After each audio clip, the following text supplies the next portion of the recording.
그 MSCI 편입 플레이를 보고 현대중공업을 지금 접근하기에는 조금 무리가 있다고, LNG선의 수주가 늘어날 수 있다는 점이 부각이 되고 있고, 지금 가지고 있는 주식 비중 같은 경우는 유지를 하면서 시장을 바라볼 필요도, 그 2분기 실적 다음이 중요하겠죠.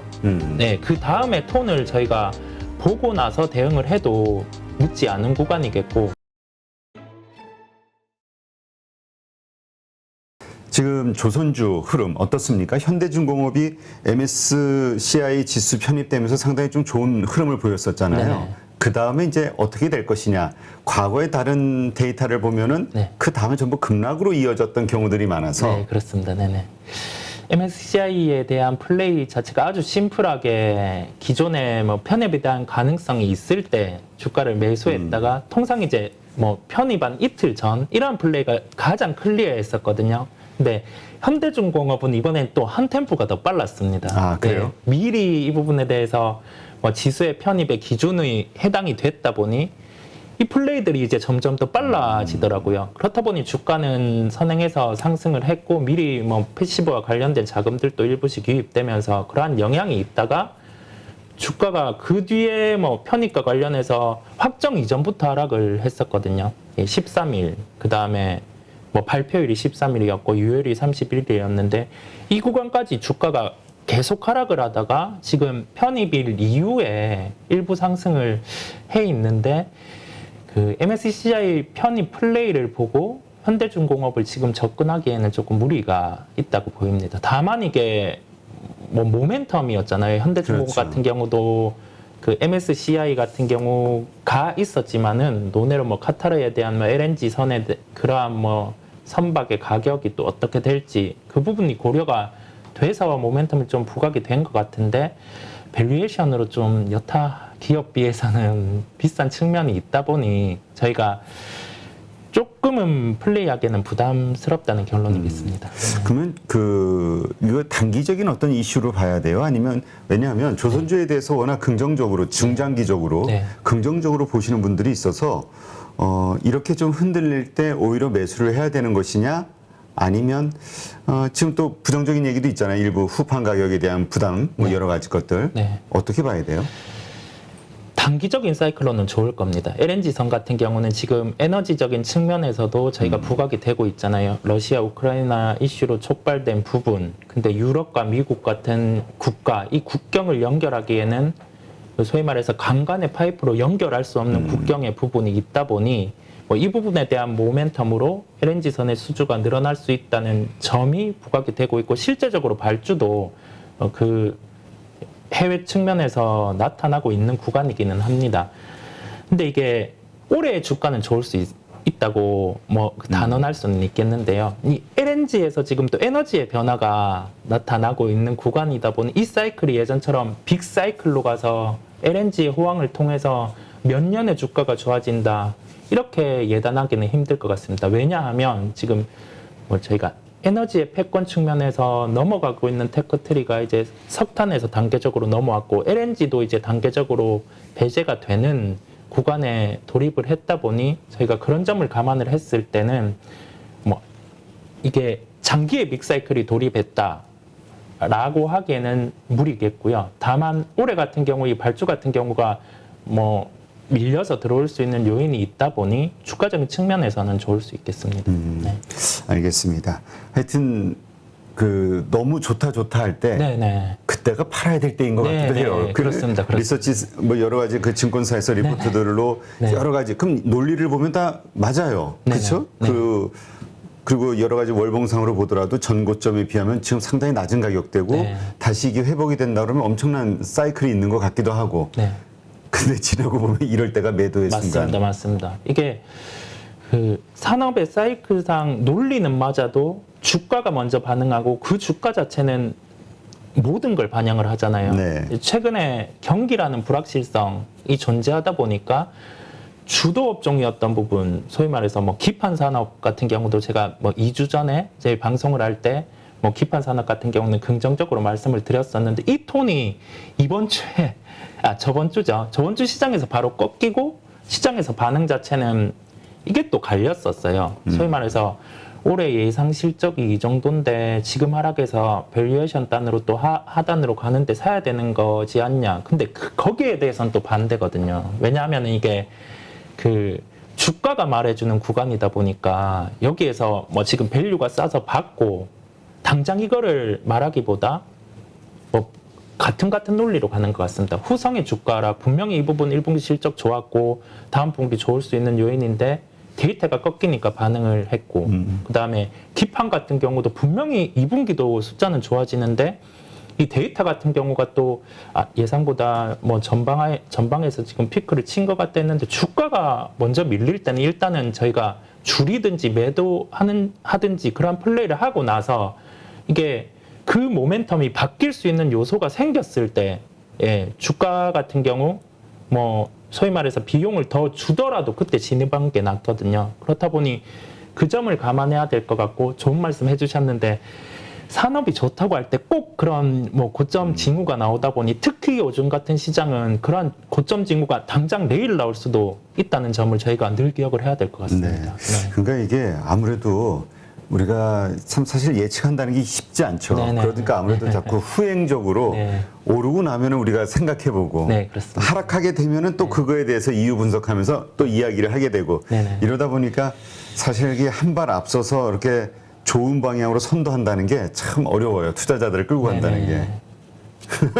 참 어렵습니다. 자비판? 아유, 참 어렵네요, 요즘. 네. 자, 어쨌든 지금 나스닥 아까 또 살펴봤지만 나스닥 시장이 이제 지금 상당히 하락을 하면서 네. 또 이제 물론 이제 월요일 날 네. 시장이 어떻게 되느냐에 따라서 이제 또 확 달라질 수도 있겠으나 최근까지는 어쨌건 되게 우리가 마음이 풀어졌었단 말이에요. 아, 이제 조정은 다 끝나고 이제 앞으로 올라가는 일만 남았나 보다 이런 안도를 했는데 어쨌건 또 나스닥이 급락하면서 우리 한국 시장이 또 빠지지 않을까 네. 이게 걱정할 수밖에 없는 상황이 또 됐어요. 네. 어떻게 해야 될까요? 이런 이 변동성의 큰 장세에서 우리가 투자자들이 어떻게 해야 돈을 지키고 오히려 불릴 수 있을까?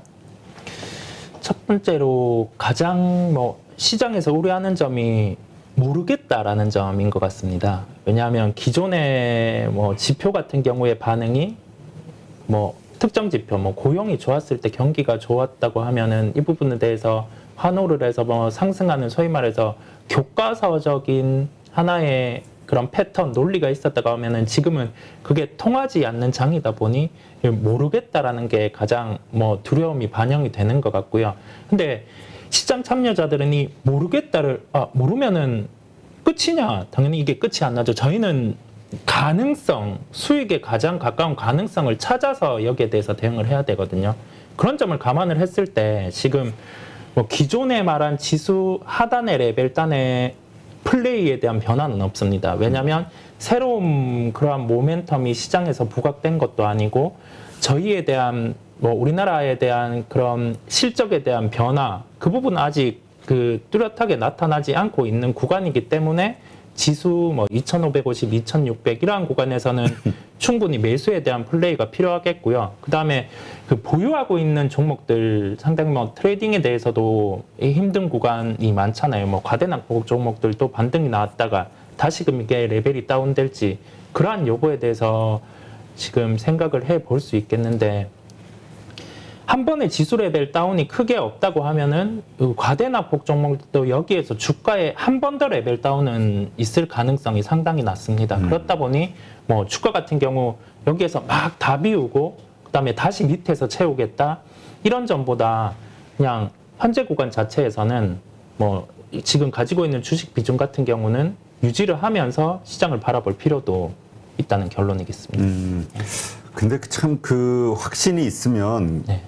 그 말씀하신 대로 저가 매수의 기회로 삼을 수가 있는데 맞습니다. 네네. 확신이 없는 거라. 네네. 왜냐하면 네. 예를 들어서 우리가 코로나 때는 네. 연준이 유동성을 풀고 금리 인하를 하고 그러니까 좋아질 만한 상황은 최악이지만 그 최악의 상황을 좋아지게 할 만한 여러 가지 기대되는 정책들이 있었단 말이에요. 네, 수단들이. 맞습니다. 맞습니다. 근데 지금은 상황이 안 좋은데 좋아지게 할 만한 수단이 아니라 더 시장을 어렵게 만들 일들밖에 없는 거예요. 맞습니다. 금리 네. 인상을 더 해야 되고 맞습니다. 긴축을 더 해야 되고 네네. 인플레이션을 잡아야 되고 네. 그러니까 그리고 또 주가는 많이 올라와 있고. 네네. 그러니까 이게 당연히 폭락으로 생각하는 분들이 더 많은 거죠. 네. 그러니까 힘든 거예요. 이런 분위기에서. 네네. 어제 뭐 폭락 같은 경우, 근데 반등이 뭐 올해 같은 경우 그 말씀드린 2,550 구간에서 계속 나타났다 보니 한 번 더 보자는 뭐 이러한 시각이겠고요. 그 한 번 더 보자는 시각 자체가 첫 번째로 환율의 상단 레벨 같은 경우를 지켜내고 지금은 조금 톤이 다운돼서 그 달러라든지 원달러 환율이 흐르고 있다는 점이겠고, 그 다음에 뭐 추가적인 부분과 관련해서도 새롭게 지금 아주 큰 모멘텀이 안 나타났다는 점이겠고요. 그게 나타나는 징후에서는 제가 힌트를 얻을 수 있는 부분, 전에 말씀드린 뭐 하이힐드 채권, 10년물, 그 다음에 뭐 환율, 이게 선제적으로 반응을 할 거기 때문에 저희는 그런 요소를 보고 그때 이제 후퇴가 필요하면 후퇴하는 걸로 하고, 제가 후퇴가 필요하면 뭐 뛰어와서라도 말씀을 드리도록 하겠습니다. 아, 그러니까 지금의 어쨌건 네. 객관적으로 현재 네네. 드러나 있는 여러 가지 경제 지표들은 우리가 겁을 낼 필요가 없다. 네, 그렇습니다. 네네. 그러니까 지금 그 이번에 나스닥 급락한 이유 중에 하나도 물론 뭐 테슬라라든가 여러 가지 그 뭐죠 마이크론의 어떤 부정적인 개별 이슈도 있지만 네. 고용 지표가 좋았잖아요. 네네. 보니까 고용 지표가 우리가 시장에서 예상했던 거는 뭐야 31만 8천? 네. 근데 지금 39만 개가 나와가지고 네네. 일자리가 네. 비농업 일자리가 네. 그러다 보니까 이게 속도가 이 인플레이션, 임금 인상 네. 이런 거에 대한 우려 때문에 더 확 안 좋아진 거잖아요. 네, 그렇습니다. 네네. 그럼 이거를 이런 식으로 어떻게 해석을 해야 될까요? 지금 이게 이제 부정적인 파트고 긍정적인 파트에서 그럼 경기는 좋아지나? 침체는 안 가나? 지금 그게 전 판단하기 그런데 금리에 대한 결정들이 빨리 나는 게 아주 클리어하게 시장이 반영이 되는 것 같습니다. 뭐 고용 부분, 왜냐하면 이게 뭐 금리라든지 이러한 뭐 소위 말해서 그 자본의 회수 그러한 단계에서는 지표가 좀 긍정적이라고 하면은 이 부분에 대해서 좀 금리의 톤이 달라질 수 있는 측면도 있고, 때 맞춰 또 유가 같은 경우도 또 이게 120불 정도의 그 구간까지 가 있다 보니까 이제 우려를 하는 거겠죠. 아, 그 물가 지표 같은 경우가 뭐 3월에 바닥이라고 생각을 했고 4월 같은 경우도 질적으로 이제 그 에너지와 관련된 비중이 줄어들면서 그다음에 그 질적인 부분에서도 이제 바닥이다 보니 우리의 금리 스텝이라든지 그런 거를 조금은 톤을 조정해서 갈 수 있겠다 했는데 유가가 또 이렇게 돼 있는 상황이거든요. 그렇다 보니 저희가 가깝게는 또 물가지표 발표할 때 시장이 여기에서 뭐 또 반응을 할 수가 있어요. 근데 그 단계에서 살펴봐야 될 거는 이 유가 같은 경우가 지금 120불 같은 경우를 유지하냐 또 뭐 그 이상으로 가냐, 그때는 조금은 또 시장이 이런저런 요소가 있을 수 있는데 바라볼 게 많네요. 그렇다고 하면은 뭐 유가, 뭐 원자재도 봐야 되고 환율도 봐야 되고 미국의 금리도 봐야 되고 이렇게 봐야 될 게 너무 많은 상황인 거기에서 심플하게 몇 개만 저희는 딱딱딱 생각을 하고 가는 걸로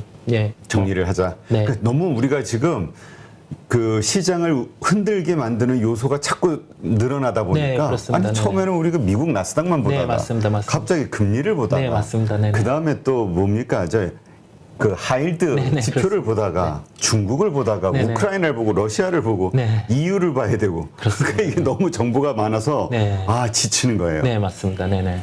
이럴 때 어떻게 우리가 가장 심플하게 무엇을 바라보면서 체크하면서 가는 게 좋을까? 딱 쉽게 그냥 환율이랑 그다음에 저희가 생각했던 지수 하단 레벨 이 구간을 함께 감안을 하고 가면서 이제 2분기 실적 시즌이니까 저희가 가지고 있는 종목들이 실적이 어떻게 나오는지 단계적으로 보면서 대응하면 그게 가장 낫겠습니다. 너무 다양한 걸 보다 보면은 저희가 매몰이 되다 보니 그 주요 지표 같은 경우는 제가 하나하나씩 또 정리를 해서 다음번 방송부터는 보실 수 있게 이게 어떻게 변화가 돼서 저희한테는 어떤 영향이 있을 수 있고 핵심만 집어서 그렇게 함께 보면은 더 나을 것 같아요. 저희가 함께는 지금은 뭐 환율, 그다음에 저희가 생각했던 지수 레벨, 그다음에 그 2분기 실적 이제 체크를 해 나갈 부분 그 정도까지 함께 감안을 하면 되겠습니다. 네, 알겠습니다. 자, 다음 시간에 한번 기대해 보면서 자, 그럼 이렇게 어쨌든 시장 상황에서 그래도 우리가 투자자들은 그래도 내가 처한 이 현실에서 벗어날 수 있는 큰 손실에서 이 손실을 복구해 줄 수 있는 네. 그런 많이 오를 수 있는 주도주는 뭘까 항상 고민하잖아요. 네. 그걸 뭐 정확히 꼬집을 수는 없지만 우리가 이제 한번 아이디어를 뽑아낼 수 있겠죠. 네. 어떻게 보세요? 제가 가장 주저되는 타이밍이 살만한 종목이 안 보일 때, 예, 그 타이밍이 가장 주저되는데 지금이 어떻게 보면은 좋은 업종들은 있습니다. 근데 여기에서 당장 사기에는 뭐 업종들이 이제 밸류 같은 경우에 목에 차 있는 경우가 많고, 그다음에 그 과대납폭이라든지 모멘텀이 있는 종목들 같은 경우는 당장 숫자가 없는 부분. 근데 이게 턴을 하는 시점에서 주가 상승은 빠른데 지금 외부 변수 자체가 그거를 감안을 안 해주다 보니 고민이긴 한데 심플하게 그러면 투자 원칙으로 돌아가 봤습니다. 저희가 실적의 함수 플러스에서 최근에는 캐펙스 투자 쪽 증가되는 쪽을 초점으로 맞춰서 계속 고민을 해보고 있었고요. 그렇다 보니 최근에 뭐 전방에 대한 그런 캐펙스가 있었던 게 뭐 자화전자 그런 부분이 있겠고 대표적으로 저희가 LNF가 있었잖아요. 제가 한 번 또 말씀드리기는 했었는데 그 이제 자사주 매도가 마무리가 됐습니다. 마무리가 된 상황이고 여기에 대해서 선제적으로 이 자금에 대해서 얘기를 했던 거는 그 해외 투자에 대한 부분, 뭐 증설에 대한 요소 이 부분이었다 보니까 이게 구체적으로 실행이 된다고 하면은 다시금 뭐 실적에 대한 레버리지 효과가 발생을 할 수 있을 것 같고요. 그렇다 보니 일단은 2차전지 소재 중에서 LNF를 대표적으로 아직 주도주로 생각은 하고 있는데 아까 말씀드린 요소에서 저희가 이제 2분기 실적이 있다고 했잖아요. 1분기 실적은 좋았는데 1분기 실적 자체가 뭐 이익단에서 또 매출 볼륨도 성장을 했지만 이익단에서는 좋았는데 이게 환율이 빠진 점, 그 다음에 뭐 재고적인 요소가 함께 포함됐다는 점에서 2분기에서 그 영업이익률 자체는 조금 낮아질 수 있는 요소가 존재를 하거든요. 네, 그렇다 보니 저희가 현재 시가총액이 한 8조 9천억 원 수준일 거예요. 뭐 이게 뭐 8조에서 산다, 10조에서 산다 이거를 미리 예단해 놓지는 말고 분명히 주도주가 될 수 있는 종목인데 이 종목을 2분기 실적을 확인하고 플레이를 하는 게 필요하다는 결론이겠습니다. 그렇군요. 그러니까 결국은 실적. 네. 그렇다면 지금 어떻게 보세요? 이 실적이 앞으로 더 좋아질 것이냐? 네. 좀 비관적으로 보시는 분들은 실적이 시장의 예상보다도 더 안 좋을 것이기 때문에 어떤 충격이 오지 않겠냐? 네. 그 근거로는 원자재 가격, 그러니까 이익단이 줄 수밖에 없는 환경. 네. 어떻게 보세요? 그 부분에 대해서 저희가 1분기 실적이 뭐 환율 효과라든지 아니면은 뭐 재고 부분 상승, 그 다음에 뭐 원자재 가격 부분 뭐 정가 이런 부분을 다 포함을 했을 때는 1분기 실적이 좋았던 요소가 있었던 그 부분 자체는 2분기의 톤은 조금 안 좋을 수 있습니다. 근데 그 톤 자체가 지금 시장의 예상에 맞춰서 낮아져 있는 단계거든요. 그렇다 보니 이게 그 2분기 실적 다음이 중요하겠죠. 네, 그 다음에 톤을 저희가 보고 나서 대응을 해도 늦지 않은 구간이겠고, 워낙 시장은 지금 시장 자체의 불확실성, 자, 인플레이션 감안해서 지금 뭐 기업들 같은 경우도 실적의 톤 같은 경우도 컨퍼런스를 통해서도 하반기 불확실하다. 근데 다만 우리는 지금 할 수 있는 부분에 대해서 어느 정도의 하락을 어떤 톤을 통해서 감안하고 그게 시장에는 이루어져 있는 단계거든요. 그렇다 보니 너무 비관적으로 생각을 해서 이게 원자재 가격, 환율 이 부분에 대해서 우리나라 같은 경우 어떤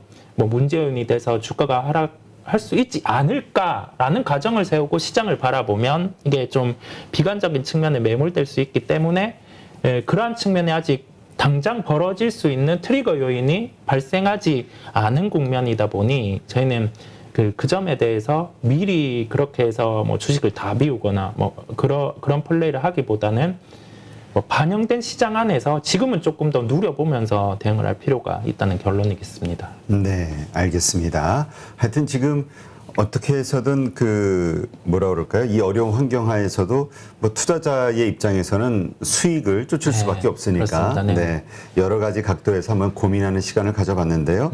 어쨌건 우리가 지금 볼 수 있는 거는 이제 예상하기보다는 대응해 나가는 네, 방식 그렇습니다. 네, 이게 이제 네. 최선이다. 네, 그리고 그렇습니다. 시장을 너무 비관적으로 아직은 볼 이유가 없다. 네, 맞습니다. 네, 이렇게 정리를 하겠습니다. 알겠습니다. 오늘 좋은 인사이트 감사합니다. 네, 감사합니다. 누구나 1시간 안에 200개 종목에서 좋은 종목을 고를 수 있는 그런 능력을 배양할 수 있도록 제가 도와드리려고 그렇게 하고 있습니다.